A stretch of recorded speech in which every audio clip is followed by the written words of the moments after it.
Hello students, मैं सोनू कामरिया अपने YouTube channel लर्नोस्फीयर में आपका हार्दिक स्वागत करता हूं, अभिनंदन करता हूं। मैं आज आपके लिए लेकर आया हूं क्लास 10 साइंस के chapter 3 metals and non metals का एक बहुत ही इन्फॉर्मेटिव वीडियो। इस वीडियो के माध्यम से हम समझेंगे कि मेटल जो है वो कहाँ पाई जाती है और वहाँ से वो एक्सट्रैक्ट कैसे की जाती है। मेटल के एक्सट्रैक्शन की पूरी प्रोसेस जो है हम स्टेप बाय स्टेप एक चार्ट की हेल्प से समझने वाले हैं इस वीडियो लेक्चर के अंदर। तो सबसे पहले आप जान लीजिए मिनरल्स के बारे में कि मिनरल्स क्या होते हैं। तो जैसा कि आपको स्क्रीन पर दिखाई दे रहा है, देखिए मैंने यहाँ पर ये मिनरल की डेफिनेशन जो है ये मेंशन की है। क्या डेफिनेशन आपको दिखाई दे रही है? एलिमेंट्स और compounds which occur naturally in the earth crust. इसका मतलब हुआ कि ऐसे एलिमेंट्स या कंपाउंड्स जो अर्थ क्रस्ट के अंदर, अर्थ की अपर सरफेस के अंदर नेचुरली पाए जाते हैं, नेचुरली प्रेजेंट होते हैं, उन्हें हम मिनरल्स बोलते हैं, है ना। सारे एलिमेंट्स और कंपाउंड्स जो अर्थ क्रस्ट के अंदर नेचुरली प्रेजेंट होते हैं उन्हें हम क्या, मिनरल्स बोलते हैं। अब मिनरल्स के बाद आपको समझने की जरूरत है ओर्स।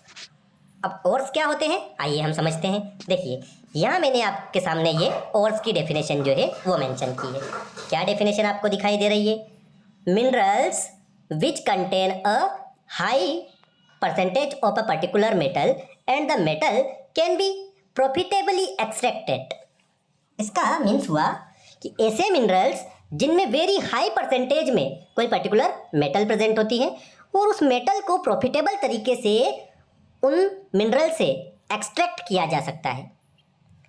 ऐसे मिनरल्स जिनमें कोई पर्टिकुलर मेटल जो है वो हाई परसेंटेज में प्रेजेंट है और उस मेटल को हम प्रॉफिटेबल तरीके से आसानी से अलग भी निकाल सकते हैं, सेपरेट भी निकाल सकते हैं, उन मिनरल्स को हम ओर्स बोलते हैं। और सारी ही मेटल्स जब अर्थ क्रस्ट से निकलती है तो वो ओर्स के फॉर्म में निकलती है।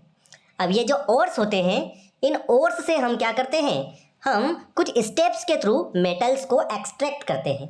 तो आइए हम इस चार्ट की हेल्प से वो जान लेते हैं कि कौन कौन सी स्टेप्स है जिनका यूज़ करके हम मेटल को एक्सट्रैक्ट करते हैं। तो देखिए ये है और।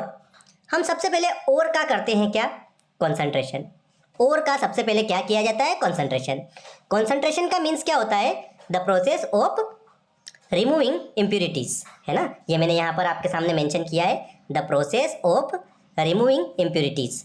मतलब कि ओर्स जो हैं वो अर्थ क्रस्ट के अंदर से निकलते हैं तो स्वाभाविक है कि उनके अंदर बहुत सारे डस्ट पार्टिकल्स, सैंड पार्टिकल्स, कंकड़ पत्थर वगैरह उनके साथ में चिपके हुए होते हैं। तो सबसे पहला जो स्टेप होता है हमारा कि उन ओर का कंसंट्रेशन कर ले। कंसंट्रेशन कर ले मतलब उनसे वो जो भी डस्ट पार्टिकल्स, सैंड पार्टिकल्स और इम्प्यूरिटीज़ हैं उसको सेपरेट कर दे, उसको रिमूव कर दे। उन डस्ट पार्टिकल्स या सैंड पार्टिकल्स वगैरह और इम्प्यूरिटीज़ को हम गैंग बोलते हैं, है ना। उनके लिए वर्ड यूज़ किया जाता है गैंग। तो कंसंट्रेशन में क्या किया जाता है, गैंग को और से रिमूव कर दिया जाता है। फर्स्ट स्टेप हमारी ये होती है। अब देखिए जब हम और का कंसंट्रेशन कर देते हैं, जब और का हम क्या कर देते हैं, कंसंट्रेशन कर देते हैं, तो उसके बाद इस कंसंट्रेशन वाली स्टेप के बाद अब हमें ये देखना है कि जिस और का हमने कंसंट्रेशन किया इसके अंदर जो प्रेजेंट मेटल है क्या वो हाई रिएक्टिविटी वाली मेटल है या वो मीडियम रिएक्टिविटी वाली है या फिर वो लो रिएक्टिविटी वाली मेटल है। अब आगे की स्टेप उसके ऊपर डिपेंड करेगी, है ना।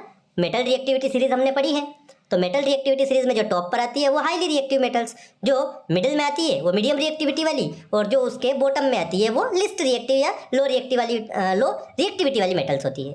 तो अब देखिए यदि मेटल्स जो हमारे ओर के अंदर प्रेजेंट है वो कैसी हैं, यदि मेटल हमारे ओर के अंदर जो प्रेजेंट है वो है हाई रिएक्टिविटी वाली, है ना, मेटल्स हाई रिएक्टिविटी वाली है, तो कॉन्सेंट्रेशन के बाद हम क्या करेंगे, उस और को मोल्टन फॉर्म में कन्वर्ट करके उसका इलेक्ट्रोलाइसिस कर देंगे, है ना। क्या करेंगे, और को मेल्ट करेंगे, एनोड और कैथोड दो इलेक्ट्रोड लगाएंगे और इलेक्ट्रिसिटी सप्लाई कर देंगे जिससे उसका क्या हो जाएगा, इलेक्ट्रोलाइसिस हो जाएगा और हमें कैथोड के ऊपर प्योर मेटल मिल जाएगी। कैथोड के ऊपर हमें प्योर मेटल जो है वो ऑब्टेन हो जाएगी। ठीक है, ये स्टेप हम यूज़ करेंगे यदि मेटल जो है वो क्या है, हाई रिएक्टिविटी वाली है। अब सेकेंड केस, यदि मेटल जो हमारे पास है या और जो हमारे पास है उसके अंदर मेटल कौन सी कंटेन है, मीडियम रिएक्टिविटी वाली। ठीक, अब मीडियम रिएक्टिविटी वाली मेटल है तो अब हम ये देखेंगे कि और जो है वो कौन सा और है, सल्फाइड और है या फिर वो कार्बोनेट और है। मीडियम रिएक्टिविटी वाली जो मेटल्स होती है इनके जनरली टू टाइप के ओर्स होते हैं, या तो सल्फाइड ओर्स होते हैं या फिर कार्बोनेट ओर्स होते हैं। तो अब हमें देखना है कि मीडियम रिएक्टिविटी वाली मेटल है तो इसका ओर हमारे पास कौन सा है, सल्फाइड है या कार्बोनेट। यदि कार्बोनेट ओर हुआ तो हम उसका कैल्सिनेशन करेंगे जिससे मेटल का ऑक्साइड हमें मिल जाएगा। फिर उस ऑक्साइड का रिडक्शन करवाएंगे जिससे हमें मेटल मिल जाएगी, और उस मेटल का हम क्या कर लेंगे, प्यूरिफिकेशन करने से मेटल जो है बिल्कुल प्योर फॉर्म में हमें ऑब्टेन हो जाएगी। क्या कहा मैंने, यदि कार्बोनेट और हमारे पास है तो हमें कौन सी स्टेप अपनानी है, सबसे पहले हमें उसका कैल्सिनेशन करना है। अब ये कैल्सिनेशन क्या होता है, तो देखिए मैंने साइड में मेंशन किया है कैल्सिनेशन क्या होता है। ये देखिए आप, यहाँ पर मैंने मेंशन किया है कैल्सिनेशन, ये हीटिंग ऑफ मेटल और in limited supply of air और नो सप्लाई ऑफ एयर। हमें क्या करना है, हमें हीट करना है। किसे हीट करना है, हमें हीट करना है उस ओर को। यदि हमारे पास कौन सा ओर है, हमारे पास कार्बोनेट ओर है, तो उसका हम कैल्सिनेशन करेंगे। और कैल्सिनेशन में एक्चुअली किया क्या जाता है, तो जो मेटल ओर है उसकी हीटिंग की जाती है लिमिटेड सप्लाई ऑफ एयर में या नो सप्लाई ऑफ एयर में, मतलब कि एयर की एब्सेंस में या लिमिटेड अमाउंट में एयर की प्रेजेंस में हम क्या कर देते हैं, स्ट्रॉन्ग हीटिंग करते हैं ओर की, जिससे कार्बोनेट ओर जो है वो कन्वर्ट हो जाता है ऑक्साइड में, मेटल के ऑक्साइड में। अब उसके बाद में हम क्या करते हैं, किसी रिड्यूसिंग एजेंट की हेल्प से उस ऑक्साइड का रिडक्शन करवा लेते हैं जिससे कि हमें मेटल ऑब्टेन होती हैं, और फिर उसका हम प्यूरिफिकेशन कर लेते हैं। अगर कुछ इम्प्योरिटीज उसमें बची होगी तो रिमूव हो जाएगी और हमें प्योर फॉर्म में मेटल मिल जाएगी। ठीक, अब देखिए यदि जो मेटल हमारे पास है वो किस ओर के फॉर्म में है, सल्फाइड ओर के फॉर्म में है ना। मेटल मीडियम रिएक्टिविटी वाली ही मेटल की हम बात कर रहे हैं, लेकिन यदि वो सल्फाइड ओर के फॉर्म में है तो फिर हम कैल्सिनेशन का यूज़ नहीं करेंगे, हम यूज़ करेंगे रोस्टिंग का। अब रोस्टिंग में क्या होता है, तो देखिए हीटिंग ऑफ, क्या मेंशन किया है मैंने, हीटिंग ऑफ मेटल और in the excess of air, यानी कि एयर के एक्सेस अमाउंट की प्रेजेंस में है ना, सफिशिएंट अमाउंट में हम एयर लेंगे और एयर की सप्लाई करते हुए हम स्ट्रॉन्ग हीटिंग करेंगे सल्फाइड ओर की। तो उससे भी क्या होगा, उससे ये होगा कि सल्फाइड ओर में से सल्फर डाइऑक्साइड रिमूव होगी है ना, और सल्फाइड ओर जो है वो मेटल के ऑक्साइड में कन्वर्ट हो जाएगा। अब जब मेटल का ऑक्साइड बन गया तो उसके बाद वापस से हम वही स्टेप यूज़ करेंगे जो हमने कार्बोनेट ओर में यूज़ की थी। हम ऑक्साइड का रिडक्शन करवाएंगे रिड्यूसिंग एजेंट की हेल्प से, जिससे मेटल मिलेगी और उसका हम प्यूरिफिकेशन कर लेंगे। ठीक, अब बात करें हम किसकी, हम बात करेंगे मेटल्स ऑफ लो रिएक्टिविटी। यदि हमारे पास जो ओर है वो ऐसी मेटल का है जो कि लिस्ट रिएक्टिव है या जिसकी रिएक्टिविटी लो है, तो देखो लो रिएक्टिविटी वाली मेटल्स हमेशा मिलती है किस फॉर्म में, सल्फाइड ओर के फॉर्म में।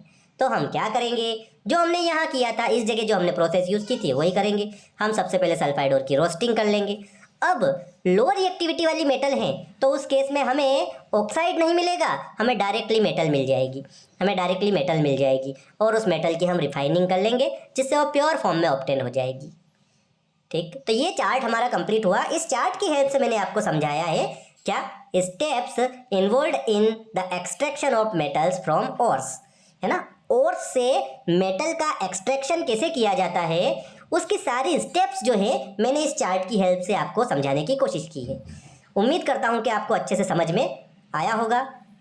यदि आपको समझ आया हो, आपको वीडियो अच्छा लगा हो, यूज़फुल लगा हो, तो हमारे चैनल को सब्सक्राइब कीजिए, वीडियो को लाइक कीजिए, अच्छे से कमेंट कीजिए और अपने फ्रेंड्स को शेयर कीजिए।